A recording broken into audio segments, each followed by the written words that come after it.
आप सबको जय मसीह की। And I am so glad to be here again. And today there was, it was not working in the beginning. So anyway, thank God that now it started working, and I can speak on this page happily. And first of all, I would like to pray with you. आइए हम सब प्रार्थना करें। हे प्यारे पिता परमेश्वर, हम आपके पास आते हैं, हम आपका धन्यवाद देते हैं प्यारे प्रभु कि आपने हमको अब तक सही सलामत रखा और हम सब पे आपने अपना अनुग्रह प्रकट किया। और प्यारे प्रभु जी, आपने हमें इस भूमि पर जिंदा की गिनतियों में रखा। प्यारे प्रभु जी, आपकी करुणा हम पर बनी रही, इसके लिए हम आपका कोटि कोटि धन्यवाद देते हैं। अपने सारे भाई बहनों के लिए, अपने सारे बच्चों के लिए हम आपका धन्यवाद देते हैं कि आपने सबको संभाल के रखा। प्यारे प्रभु जी, जैसे एक मुर्गी अपने अंडों को, अपने बच्चों को संभाल के रखती है, उसी तरह से आपने हमें संभाला है। और प्यारे प्रभु, हम इस समय विनती करते हैं कि आपका पवित्र आत्मा सब पर काम करे, सबके दिलों को, सबके कानों को, मनों को खोल दे कि आपका वचन हमारे अंदर डीपली जाए और बहुत सारे फल लाए। प्यारे प्रभु जी, हम विनती करते हैं सारे लोगों के लिए जो इसमें जुड़ते हैं, और उन सबको अपनी आशीषों से भरपूर करिए। और प्यारे प्रभु, हम विनती करते हैं शबनम जी और अनुपम भाई के लिए, उनके साथ होइए, उनके परिवार के साथ होइए, और इस पेज पर भी आपकी बड़ी आशीष हो प्रभु। और हम इस विनती को अपने प्यारे प्रभु यीशु मसीह के नाम में मांगते हैं, सुनिए और कबूल कीजिए, आमीन। सो आई होप आप लोग मेरी आवाज़ को अच्छी तरह से सुन सकते हैं। You can write in the comment box that you can hear my voice. Okay? तो चलिए हम गीतों से अपनी आराधना को शुरू करते हैं। वंदना करते हैं हम, वंदना करते हैं हम, वंदना करते हैं हम, वंदना करते हैं हम, हृदय को तेरे सामने लाकर रखते हैं हम, वंदना करते हैं हम, वंदना करते हैं हम। मैं हूँ निर्बल मानव, पापों के सागर में डूबा। मैं हूँ निर्बल मानव, पाप के सागर में डूबा। अब तुम संभालो यीशु जी, भव सागर में हूँ डूबा। अब तुम संभालो यीशु जी, भव सागर में हूँ डूबा। वंदना करते हैं हम, वंदना करते हैं हम, वंदना करते हैं हम, वंदना करते हैं हम। हृदय में मेरे मसीहा जीवन दीप जला।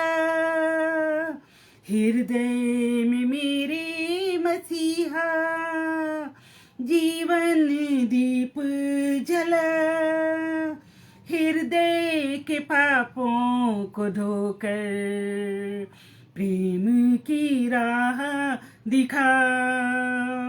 हृदय के पापों को धोकर प्रेम की राह दिखा। वंदना करते हैं हम, वंदना करते हैं हम, वंदना करते हैं हम, वंदना करते हैं हम। शक्ति दे दे मुझको, मेरा नहीं कोई मीत। शक्ति दे दे मुझको, मेरा नहीं कोई मीत। हृदय को मेरे ले ले, गाऊं मैं तेरे ही गीत। हृदय को मेरे ले ले, गाऊं मैं तेरे ही गीत। वंदना करते हैं हम, वंदना करते हैं हम, वंदना करते हैं हम, वंदना करते हैं हम। हृदय को तेरे सामने लाकर रखते हैं हम, हृदय को तेरे सामने लाकर रखते हैं हम। वंदना करते हैं हम, वंदना करते हैं हम।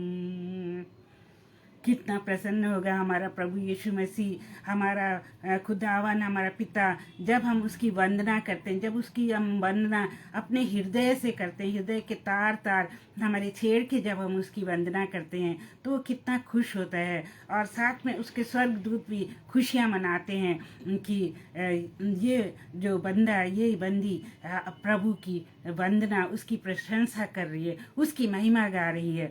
तो इसके लिए हम प्रभु का धन्यवाद करते हैं। और इस समय मैं शबनम जी को और रेवरेंड एंजेलिना और जितने भी लोग हैं पेज पर, उन सब को बहुत वेलकम करती हूँ और आप सबका धन्यवाद करती हूँ। एजरा सिंह जी, आपका भी वेलकम करते हैं। Thank you for coming. एक और गीत हम गाएंगे। सारी सृष्टि के मालिक तुम ही हो, सारी सृष्टि के रक्षक तुम ही हो।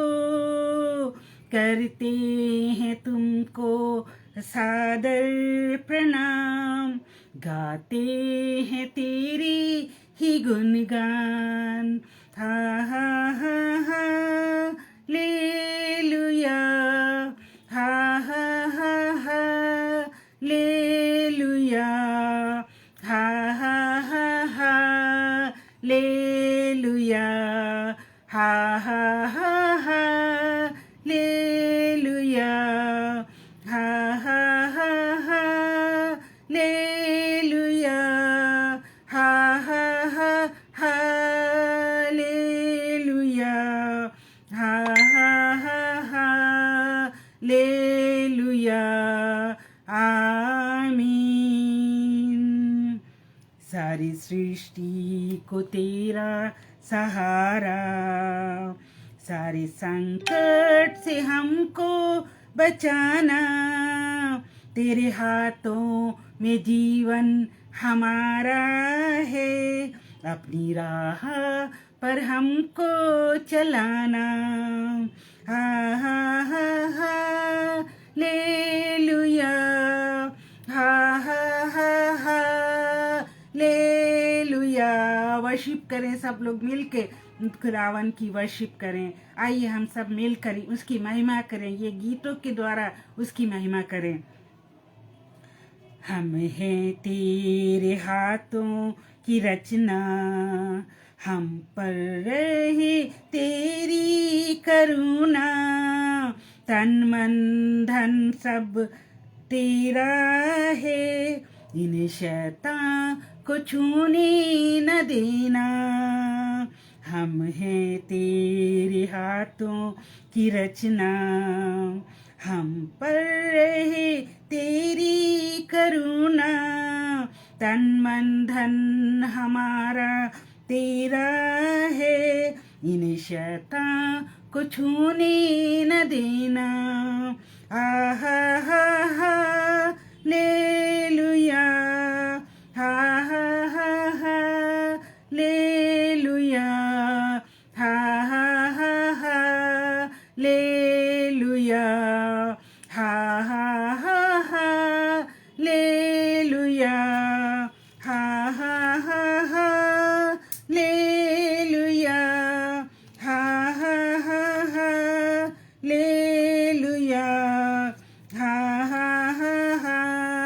लेलुया आमीन।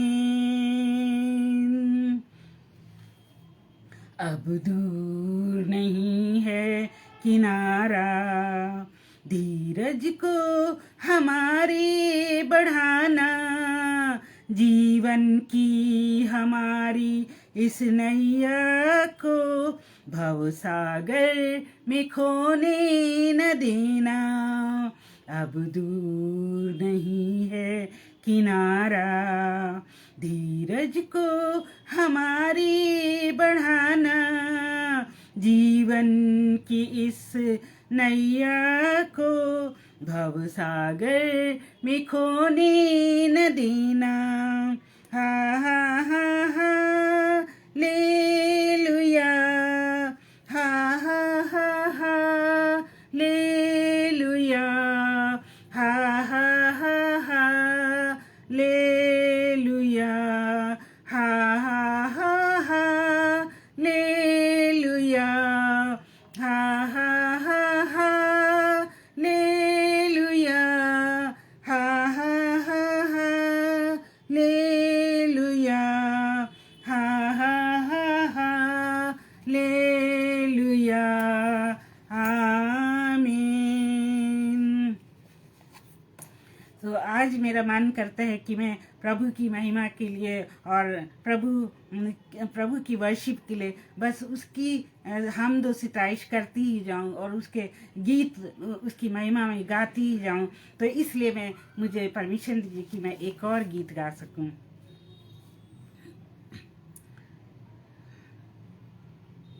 प्रभु में मगन रह तू, प्रभु में मगन,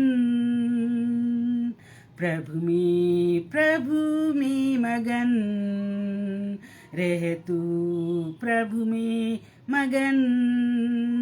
ए मेरे दिल ए मेरी जान, रह तू उसी में मगन। हर पल जो जिसको मिला है, उसका है उसको ही दे। जीवन भी जितना मिला है, उसका है उसको ही दे। जीवन के हर एक पलों में रह तू उसी में मगन। प्रभु में मगन रह तू, प्रभु में मगन। जो कुछ भी जिसको दिया है, ये है उसी का करम। मेरा न तेरा न उसका, सभी का यही है भरम। छोड़े के दुनिया की बातों को, रह तू उसी में मगन। प्रभु में मगन रह तू, प्रभु में मगन। दुनिया के जितने भी रास्ते पहुँचे नहीं काफिलों तक, पहुँचे भी जो काफिलों तक, पहुँचे नहीं मंजिलों तक। यीशु है पथ मंजिलों तक, रह तू उसी में मगन। प्रभु में मगन रह तू, प्रभु में मगन। ए मेरे दिल ए मेरी जान, रह तू प्रभु में मगन। बहुत ही प्यारा गीत है ये।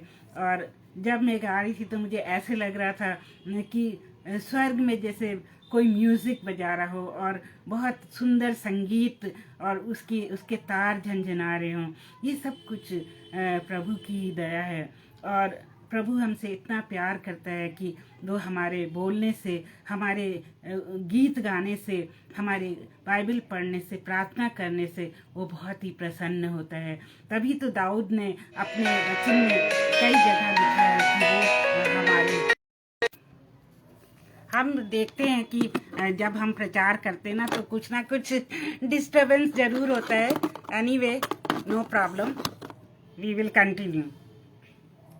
तो प्रभु में हम इतने मगन होते हैं कि हमें इतनी खुशी होती है, और साथ में प्रभु को कितनी खुशी होती होगी कि उसके बच्चे जो हैं वो उसकी हमद व सिताइश कर रहे हैं और वो प्रभु में मगन हैं। तो इस वाली धारणा को लेकर हम आज की वर्शिप करेंगे और प्रभु के वचन को बांटेंगे।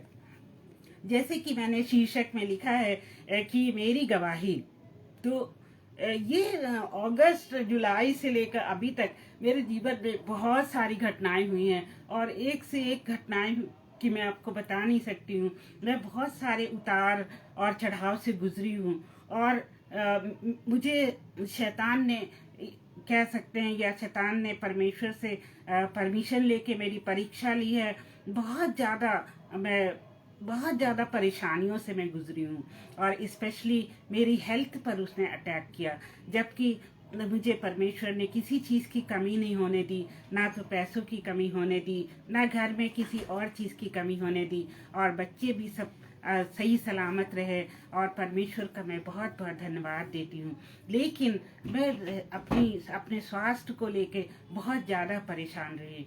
जैसे कि आपको पहले भी मैं बता चुकी हूँ कि जब भी मैं प्रभु में बहुत ज़्यादा आनंदित होती हूँ और प्रभु का प्रचार करती हूँ, तो किसी न किसी तरह से वो जो विरोधी है वो मेरे ऊपर अटैक करना चाहता है और करता है, क्योंकि वो हमारे अंदर तो नहीं जा सकते मेरे प्रियो, हमारे अंदर, क्योंकि हमारे बॉडी में, हमारे शरीर में पवित्र आत्मा है, क्योंकि हमारा शरीर जो है वो परमेश्वर का और पवित्र आत्मा का मंदिर है। ऐसा 1 कुरिन्थियन 3:16 में लिखा हुआ है कि हमारा शरीर पवित्र आत्मा का मंदिर है।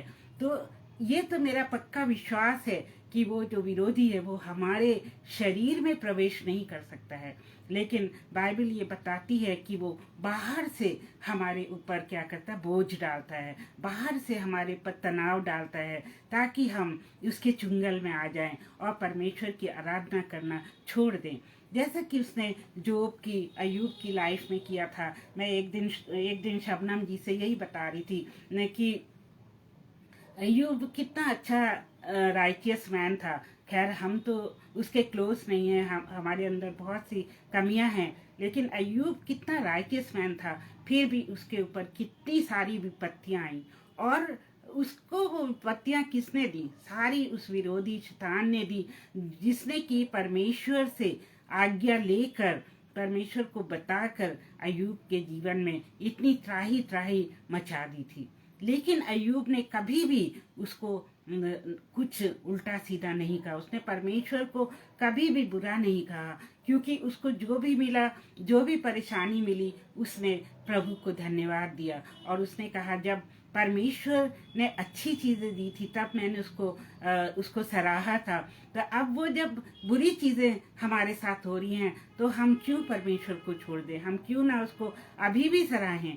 तो मेरे प्रियो, ये वाली वर्ष जब मैं अगस्त से लेकर दिसंबर तक डिप्रेशन में रही, अभी बीच में वो ठीक हो जाती थी और मैं पेज पर भी आ जाती थी, पर बहुत लंबे लंबे समय के लिए मैं पेज से दूर रहती थी और मैं प्रचार नहीं कर पाती थी। तो ऐसा हुआ कि जो विरोधी था वो मुझसे कहता था कि परमेश्वर तुमसे प्रेम नहीं करता है क्योंकि तुम पापी हो, और भले ही उसने तुम्हारे पापों को माफ कर दिया, एक बार सूली पे चढ़ गया, लेकिन जो तुम तो हमेशा पाप करते हो, तुम तो हमेशा उसी गड्ढे में गिर जाते हो, तो फिर वो परमेश्वर तुम्हें कब तक माफ करेगा, उसने तुम्हें छोड़ दिया है। तो इस तरह से वो मुझे बहकाता था, और मैं लेटे लेटे ही सोचती थी कि नहीं नहीं, परमेश्वर ऐसा नहीं कर सकता, क्योंकि उसने तो बोला है कि मैं तुम्हें कभी नहीं छोड़ूंगा और ना कभी त्यागूंगा, और मैं तुम्हें एक मुर्गी जैसे अपने बच्चों को संभाल के रखती है उस तरह से अपने पंखों तले मैं तुमको रखूंगा। और ये सारे परमेश्वर के शब्द मेरे जहन में आते थे और मुझे तसल्ली मिलती थी। क्या आपको पता है कि जब मैं उस परिस्थिति में थी, उस बुरी सेहत में थी, तब मैं अपने पलंग पे सिर्फ लेटी रहती थी। मुझे नींद भी नहीं आती थी, मैं जागी होती थी और तरह तरह के विचार मेरे दिमाग में आते थे। बचपन से लेके जितने गुनाह मैंने किए, जितने झूठ बोले और जितनी चोरियां की, कभी कभी हम छोटी सी किसी की अंगूठी या अपने ऑफिस से छोटी सी पेंसिल या अपने ऑफिस से छोटा सा स्टेपलर पेन्स उठा के ले आते हैं। ये सब चीज़ें मेरे दिमाग में आने लगी, और जब जब मैंने पाप किया और भी बड़े बड़े पाप किए, वो सब मेरे दिमाग में तभी आते थे जब मैं लेटे लेटे जो है अपने डिप्रेशन में पड़ी रहती थी। तो इस तरह से जो है वो ईविल वन कहता था कि तुम तो अभी भी पापी हो, तुम्हारे सारे गुनाह अभी भी क्षमा नहीं हुए हैं। और ये एक हथियार है इसका विरोधी का, कि वो हमको ये कहता है कि तुम गुनहगार हो और तुमको परमेश्वर ने माफ़ नहीं किया है। उससे हम और भी गिल्टी कॉम्प्लेक्स में चले जाते हैं और हम अपने आप को भला बुरा कहने लगते हैं। और जब मैंने डॉक्टर को जाके दिखाया, किसी ने कहा तुम जाओ साइकियाट्रिस्ट को दिखाओ। मेरा इलाज पहले से ही चल रहा था, पर फिर मैंने डॉक्टर बदला कि हो सकता है कि पहले डॉक्टर की दवाई मेरे पर काम नहीं कर रही है। तब मैं न्यू डॉक्टर के पास गई और न्यू डॉक्टर ने कहा तुम्हारा पूरा पर्सनालिटी असेसमेंट होगा और फिर जो है मैं तुमको ये नई दवाइयाँ लिख रहा हूँ, पुरानी दवाइयों के साथ साथ नई दवाइयाँ भी लिख रहा हूँ, और इससे देखो कुछ फ़ायदा होगा तो सही है, नहीं तो फिर आपको दोबारा मेरे पास आना पड़ेगा। तो सारे इलाज में, टेस्ट में और दवाइयों में और उनकी कंसल्टेशन फीस में एटलीस्ट मेरा 25,000 रुपीज़ लग गया। और आप समझ सकते हैं कि हम लोगों के लिए जो कि सैलरी पे रहते हैं, जिनके पास कोई बिजनेस नहीं होता है, तो उनको अपनी सैलरी में सारा कुछ मैनेज करना पड़ता है, पूरे मंथ का खर्चा। तो ये 25,000 निकल जाना एक बहुत बड़ा लॉस होता है। तो उससे भी मुझे काफ़ी धक्का लगा कि मेरा इलाज जो है हो रहा है, लेकिन मैं जो हूँ ठीक नहीं हो पा रही हूँ। उन दवाइयों को मैंने 10 दिन तक लिया, लेकिन मैं ठीक नहीं हुई। फिर उसके बाद मुझे लगा कि डॉक्टर ने एक दवाई मुझे एक्स्ट्रा दे दी है।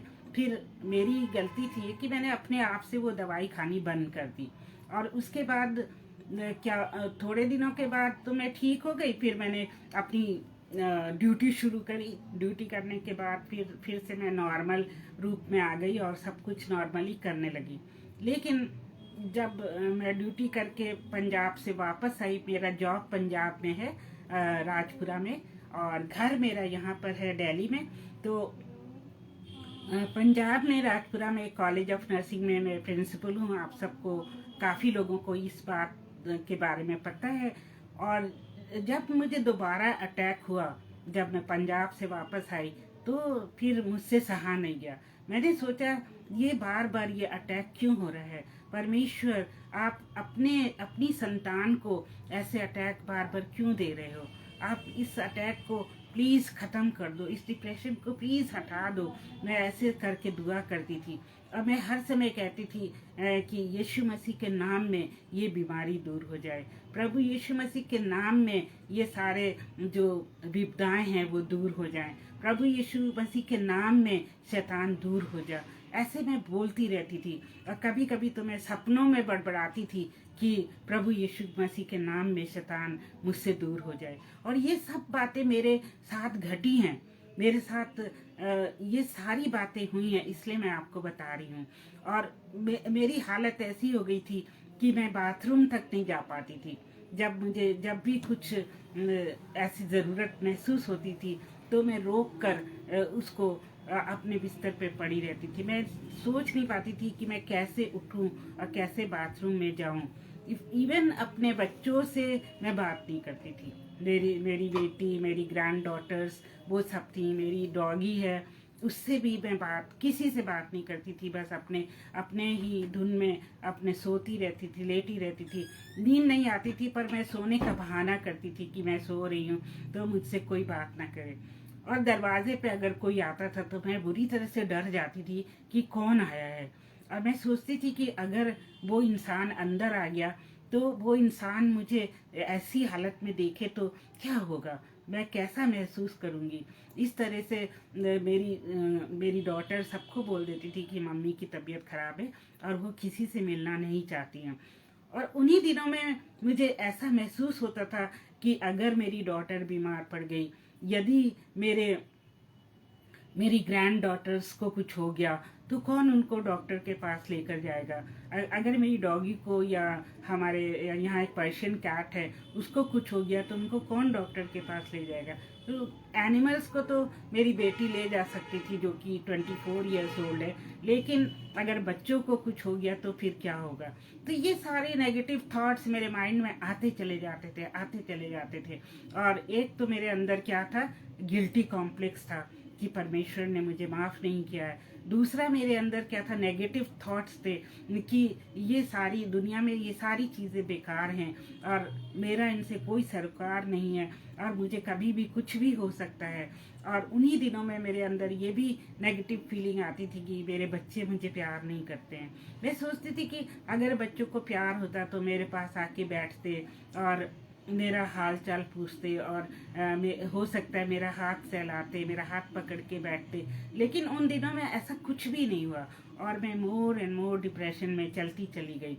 और आपको पता है जब ड्यूटी नहीं जाओ तो पैसे भी नहीं मिलते हैं, तो जब तनख्वाह नहीं मिलती है तो इंसान और भी डिप्रेशन में चला जाता है। जब तनख्वाह नहीं मिलती है तो हमारे घर में बहुत अभाव होते हैं। हमको क्या होता है कि बिजली का बिल देने में प्रॉब्लम आती है, खाने पीने में कमी हो जाती है और बहुत सारी वाईफाई का और बिल है और मोबाइल का बिल है। आप सबको तो पता ही होगा, ये सारे बिल्स हमें पे करने होते हैं। तो ये सारे बिल्स पे करने की मुझे चिंता रहती थी कि मैं कहाँ से पे करूँगी। ऐसा ना हो कि हमारी बिजली कट जाए, हमारी इलेक्ट्रिसिटी कोई आके काट दे, ऐसा ना हो कि वाईफाई कनेक्शन कट जाए। और इस तरह से मैं सोचती रहती थी। और आपको पता है ये सारी चीज़ें हमारे अंदर और भी दुख को लाती हैं।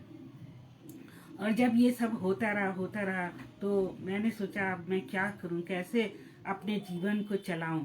तो मैंने परमेश्वर से मैं प्रार्थना करती रही, परमेश्वर जो भी हो रहा है मैं जानती हूँ कि आप मेरी उसमें भलाई ही चाहते हैं, क्योंकि परमेश्वर आप मुझसे प्रेम करते हैं।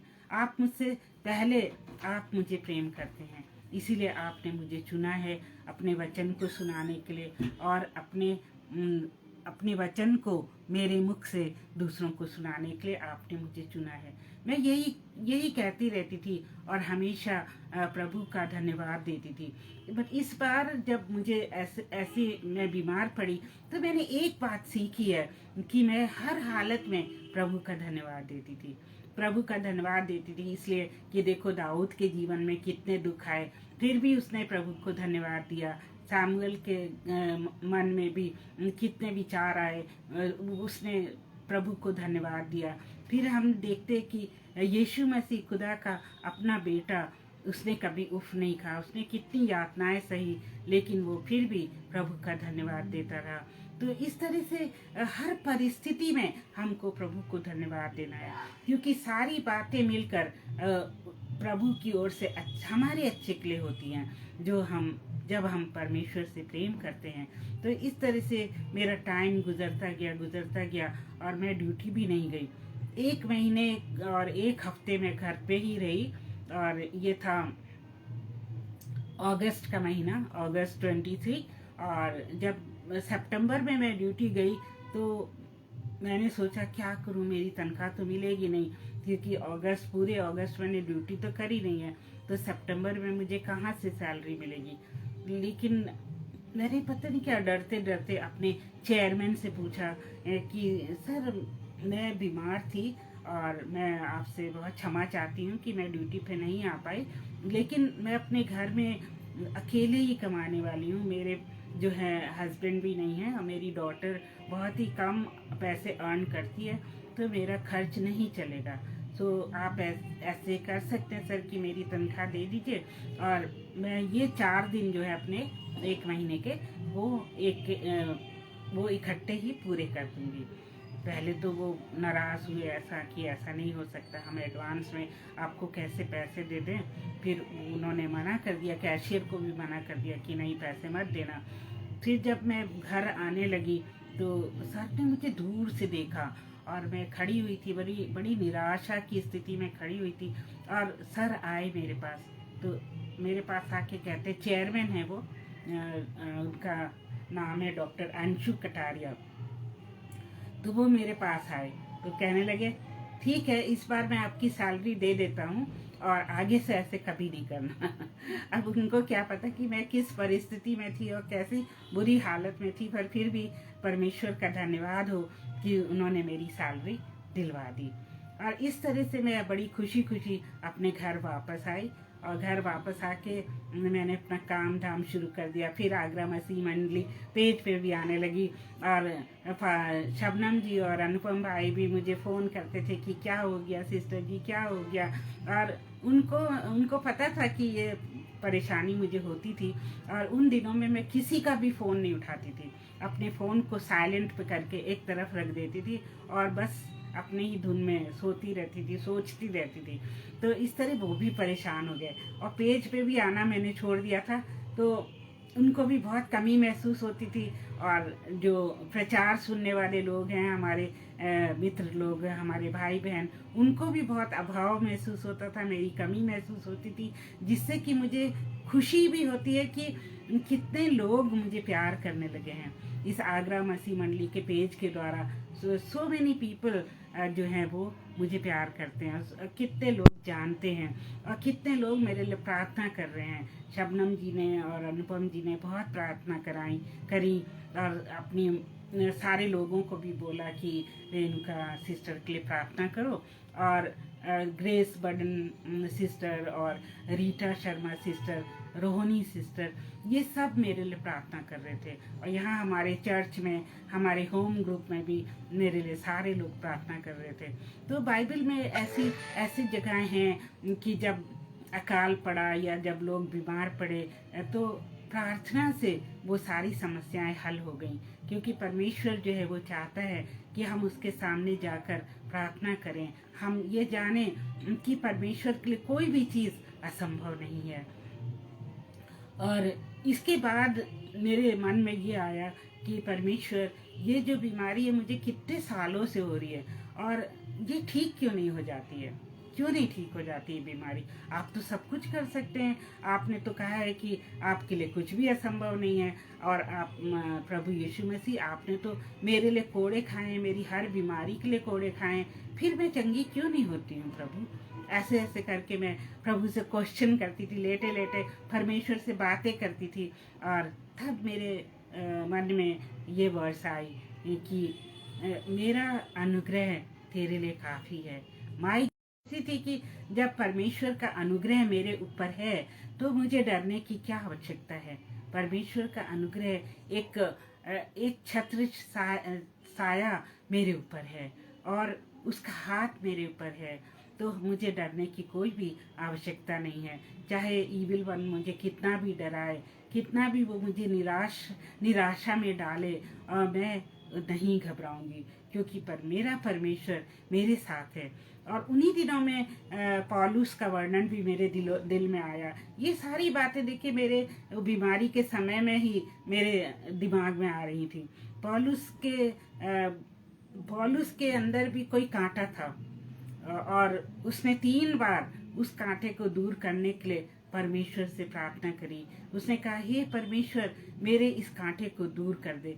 कोई एग्जैक्टली नहीं जानता कि वो कांटा क्या था, लेकिन ज़्यादातर लोग ये सोचते हैं कि उसकी आँखों की जो प्रॉब्लम थी वही हो सकता है उसका कांटा हो, या कोई और चीज़ कांटा हो, उसकी हेल्थ प्रॉब्लम, कोई भी हेल्थ प्रॉब्लम कांटा हो सकती है।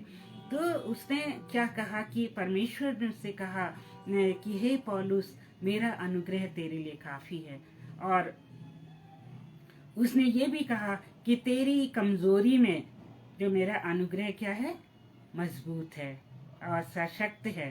तो परमेश्वर का धन्यवाद हो कि उसने मुझसे भी ऐसे ही बातें करी कि मेरा अनुग्रह तेरे लिए काफ़ी है, और मेरा जो मेरी शक्ति तेरी कमज़ोरी में ज़्यादा है।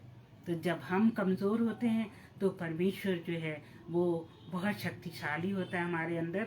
और जब हम बहुत ज़्यादा काम करने लगते हैं, बहुत ही अपने बिजनेस में आगे बढ़ने लगते हैं, अपने सर्विस में आगे बढ़ने लगते हैं, और अपने रिलेशनशिप में आगे बढ़ने लगते हैं, दुनिया हमारी वाह वाह करने लगती है, तो क्या होता है, हमारे अंदर घमंड आ जाता है। और वो घमंड ऐसे धीरे से प्रवेश करता है कि हमें पता भी नहीं चलता, और उस अहम के कारण हम क्या करते हैं, परमेश्वर से दूर होने लगते हैं। और जैसे कि नेबुकदनेस्सर के लाइफ में हुआ था कि वो बहुत घमंड करता था और वो चाहता था कि लोग उसकी पूजा करें, उसकी वाह वाह करें। उसी तरह से हमारे मन में भी ऐसी भावनाएं आती हैं। और जैसे कि लूसीफर ने घमंड किया और उसके मन में भी ये भावनाएं आए। तो इस तरह से मेरे मन में ये फीलिंग आती थी कि हो सकता है कि परमेश्वर मुझे हम्बल बना के रखना चाहता हो, वो मुझे नम्र बना के रखना चाहता हो। इसलिए ये सारी जो विपदाएं हैं मेरे पर आती रहती हैं, ताकि मैं समय समय पे नम्र बनी रहूं। जैसे कि वो पेड़ की डालियों की छटनी करता है ना बीच बीच में एक माली, और ताकि उस पेड़ में ज़्यादा फूल लगें और ज़्यादा फल लगें। उसी तरह से मेरे भी लाइफ में क्या होती, कटनी छटनी होती रहती है, ताकि मैं जो हूँ ज़्यादा फल लाऊं। पर प्लीज़ वो हालत किसी की भी ना हो, प्रभु ना करे कि मुझे कभी ऐसी वाली बीमारी सहनी पड़े। तो मैं आप सबसे विनती करती, निवेदन करती हूँ कि आप लोग सब मेरे लिए प्रार्थना करते रहिए कि ये बीमारी हमेशा हमेशा के लिए मेरे जीवन से दूर हो जाए, और मैं नम्रता पूर्वक प्रभु की सेवा करती रहूं और उसके कामों में आगे बढ़ती जाऊं। प्राथमिक जो काम है वो मेरा प्रभु की सेवा हो, प्राथमिकता मेरा प्रभु हो। आप लोग मेरे लिए सब मिलके प्रार्थना किया करिए।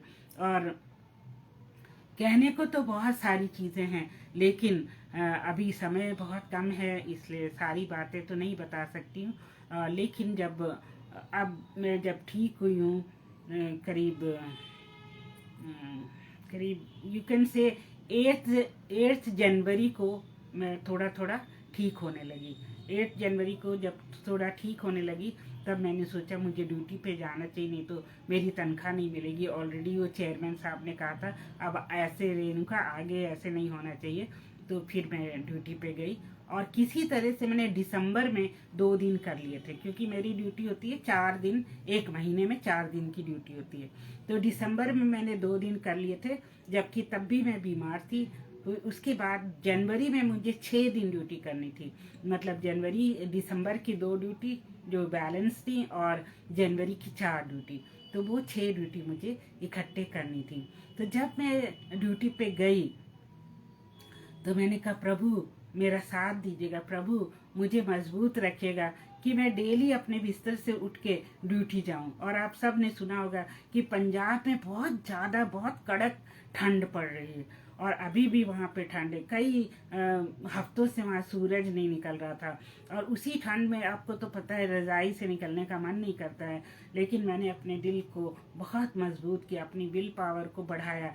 मैं सोचती हूँ कि मैंने नहीं बल्कि परमेश्वर ने मुझे इतनी शक्ति दी और इतनी मेरी विल पावर को बढ़ाया कि मैं डेली बिस्तर में से उठ के तैयार होके ड्यूटी पे गई। और मैंने क्या किया, परमेश्वर का धन्यवाद हो कि वो 6 दिन ड्यूटी कंप्लीट हो गई। और परसों ही मैं पंजाब से वापस आई हूँ अपने घर दिल्ली में, और मैंने तुरंत शबनम जी को अपना फ़ोटो भेजा कि आप उसको डाल दीजिए, तो मैं सैटरडे पे प्रचार करूँगी। तो मैं परमेश्वर के बिना खुद भी नहीं रह पाती हूँ। जब भी मैं प्रचार नहीं करती हूँ, उसकी सेवा नहीं करती हूँ, तो मुझे लगता है कुछ मैंने खो दिया है, कोई बहुत बड़ा लॉस मेरे जीवन में हो गया है। इस तरह से मैं सोचती हूँ। तो परमेश्वर का धन्यवाद हो कि उसने मुझको अपनी प्रजा के रूप में चुना है और अपने बच्चे के साथ अपनी संतान के रूप में चुना है। और मुझे पता है कि मेरा पिता मुझे कभी नहीं छोड़ेगा। मेरी माता उसने कहा है ना, एक माँ के समान परमेश्वर हमें तसल्ली देता है, तो वो हमें कभी नहीं छोड़ेगा। वो हमारा भाई है जो हमारा साथ कभी नहीं छोड़ेगा। वो हमारा सब कुछ है, हमारा मुक्तिदाता है, वो हमारा साथ कभी नहीं छोड़ेगा। तो मेरे प्रियो, इस टेस्टिमनी से मुझे जो शक्ति मिली है वो मैं कभी नहीं भूल सकती। ये टेस्टिमनी जो मैंने दी है वो इसीलिए दी है कि परमेश्वर का गुणगान हो, परमेश्वर की महिमा हो सकता है आप में से कई लोग इस परिस्थिति से गुजर रहे हों और कई लोग जो है इस परिस्थिति से गुजर भी चुके हैं, क्योंकि आजकल ये बीमारी बहुत ही कॉमन होती जा रही है। क्योंकि दिन प्रतिदिन क्या है, स्ट्रेस बढ़ रहा है, हमारी ज़रूरतें बढ़ रही हैं, हमारी मॉडर्न आइटम्स की जो है लालसाएं बढ़ रही हैं, हमारी अभिलाषाएं बढ़ रही हैं। तो उसके कारण जो है जीवन में स्ट्रेस बहुत ज़्यादा होता है। अब पुराने दिनों में देखिए, लोग बहुत सिंपल तरह से रहते थे। हमारे घर में भी चारपाई होती थी, ये डबल डबल बेड नहीं होते थे, मोटे मोटे गद्दे नहीं होते थे। बस हम चारपाई जो है आसमान के नीचे बिछा लेते थे, उस पर अपने पतली सी दरी बिछा ली और उसके ऊपर मौसैरी मच्छरदानी लगा ली, क्योंकि मच्छर काटते थे रात में। तो मेरे मम्मी पापा जो है मच्छरदानी लगा देते थे, फिर हम चैन से उसके अंदर सो जाते थे। और ना तो हमें एसी की ज़रूरत थी, ना तो फैन की ज़रूरत थी। सब कुछ हमारे लिए क्या था, नेचुरल था। लेकिन तब भी हमने बहुत अच्छी लाइफ जी और हमको परमेश्वर ने उस समय भी कभी नहीं छोड़ा। लेकिन अब जो है लाइफ इतनी मॉडर्न होती जा रही है, जितनी लाइफ जो है मॉडर्न होती जा रही है उतनी ही जटिल भी होती जा रही है। हमारे लाइफ में कॉम्प्लिकेशंस बढ़ती जा रही हैं, हमारे रिश्ते जो हैं वो कमज़ोर होते जा रहे हैं और हम प्यार को वैल्यू ना देकर चीज़ों की वैल्यू देते, चीज़ों को वैल्यू देते, हम मकान को वैल्यू देते जो हम यहाँ छोड़ के चले जाएंगे, हम घर की सारी मॉडर्न वस्तुओं को वैल्यू देते जो हम यहाँ छोड़ के चले जाएंगे।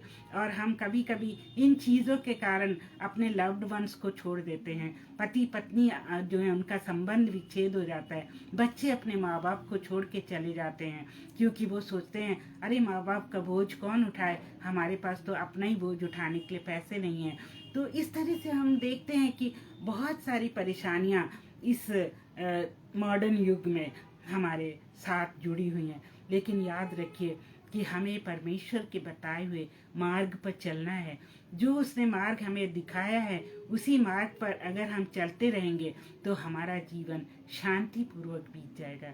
तो मेरे प्रियो, आज अगर आप आज ऐसे महसूस कर रहे हैं, निराश हैं, तो परमेश्वर के पास आइए, उसके सामने अपनी सारी बातों को, दिल की बातों को खोल के रख दीजिए। जैसे कि दाऊद ने साम 62 वर्स 8 में लिखा है कि मैं अपनी सारे दुखों को आपके सामने उंडेल देता हूँ। उसी तरह से अपने सारे दुखों को उसके सामने उंडेल दीजिए और प्रभु जो है वो आपको शांति देगा। और प्रभु जो शांति का राजकुमार है आपको शांति से भर देगा। दुनिया की कोई भी चीज़ हमें शांति नहीं दे सकती है जितना प्रभु हमें शांति दे सकता है। तो आइए हम प्रार्थना करें।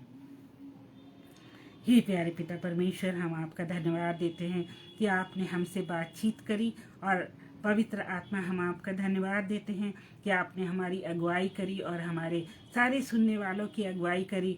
और इस वचन को प्यारे प्रभु जी एक बीज के समान हम सब के मनों में बो दे, ताकि इससे बहुत सारे फ्रूट्स निकले, बहुत सारे पेड़ हों। और प्यारे प्रभु जी हम आपकी महिमा के लिए और आपकी ही बढ़ोतरी के लिए, आपकी उन्नति के लिए प्यारे प्रभु जी हम आगे बढ़ते चले जाएं और अपनी खुशबू को दूसरे लोगों में बिखेरते चले जाएं। प्रभु जी बहुत से लोग जो अभी भी अंधकार में हैं, हम उनके जीवन में आपके प्रकाश को डाल सकें, क्योंकि आपने अपना प्रकाश हमें दिया है और हम इस प्रकाश को उन तक ले जाएं, ये हमारी जिम्मेवारी है। और प्यारे प्रभु इस पेज को आप बहुत सारी बरकतें दीजिए और ये पेज दिन ब दिन उन्नति करे और बहुत से लोगों को सुसमाचार इस पेज के द्वारा पहुंच सके।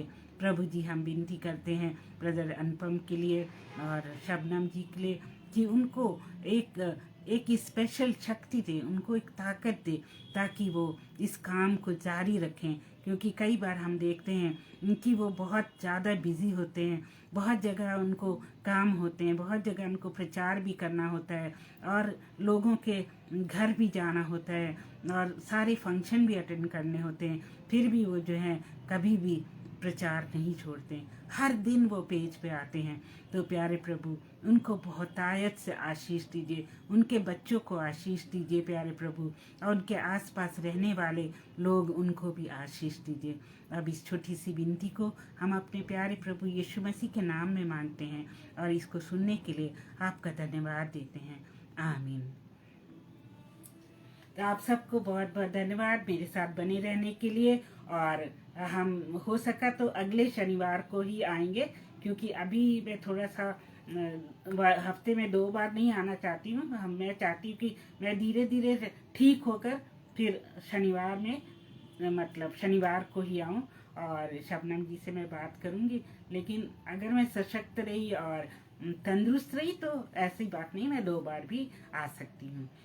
आप सब मेरा प्रोत्साहन करते हैं, आप सब मेरे लिए दुआएं मांगते हैं, उसके लिए आप सबको प्रभु बहुत बहुत आशीष दे। तो अब जय मसीह की शुभ रात्रि।